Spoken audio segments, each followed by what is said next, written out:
नमस्कार दोस्तों, आध्यात्म चैनल में आप सभी का स्वागत है। दोस्तों, देवतागण भगवान विष्णु को किस तरह के का भोग सामग्री देकर प्रसन्न करना चाहते हैं, क्या है इस भगवत गीता के आगे, क्या इसका रहस्य है और क्या कहना चाहते हैं भगवान देवतागण विष्णु भगवान के लिए, तो इसी के आगे मैं आपको बताऊंगी। इष्टान भोगान हि वो देवाः दास्यन्ते यज्ञ भाविताः तदर्थतान् प्रदायेन्नभ्यो यो भंगे स्त्रेन एव स। जीवन के विभिन्न आवश्यकताओं की पूर्ति करने वाले विभिन्न देवता यज्ञ संपन्न होने पर प्रसन्न होकर तुम्हारी सारी आवश्यकताओं को पूर्ति करेंगे, किंतु जो इन उपहार को देवताओं को अर्पित किए बिना भोगता है वह निश्चय रूप से चोर हो जाता है। इसका मतलब है कि देवतागण भगवान विष्णु द्वारा भोग सामग्री प्रदान करने के लिए अधिक से अधिक यज्ञ करते हैं अथवा नियत यज्ञों द्वारा उन्हें अवश्य संतुष्ट करना चाहिए।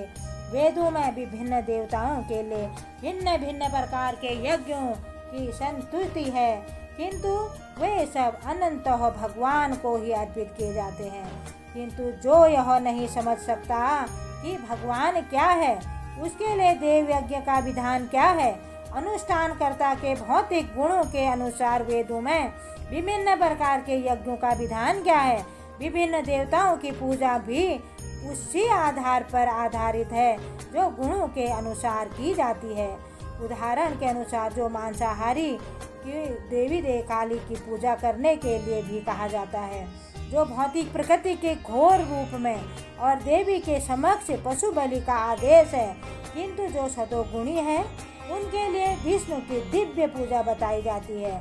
अंत में समस्त यज्ञों का ध्येय उत्तरोत्तर दिव्य पद प्राप्त करना है।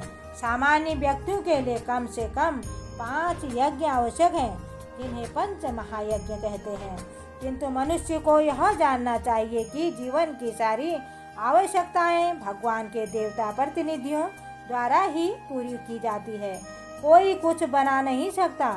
मानव समाज के भोज्य पदार्थ को ले, इन भोज्य पदार्थों में शाकाहारियों के लिए अन्न, फल, साग, दूध, चीनी आदि है तथा मांसाहारियों के लिए मांस आदि, जिनमें से कोई भी पदार्थ मनुष्य नहीं बना सकता। एक और उदाहरण है कहा ऊष्मा, प्रकाश, जल, वायु आदि जो जीवन के लिए हमें आवश्यक होता है, इनमें से किसी को बनाया नहीं जा सकता। परमेश्वर के बिना न तो प्रचुर प्रकाश मिल सकता है, न चांदनी, वर्षा या प्रातःकालीन समीरी, जिनके बिना मनुष्य जीवित नहीं रह सकता। वह स्पष्ट है, हमारे जीवन भगवान द्वारा प्रदत्त वस्तुओं पर आश्रित है। यहाँ तक कि हमें अपने उत्पादन उद्यमों के लिए अनेक कच्चे मालों की आवश्यकता होती है।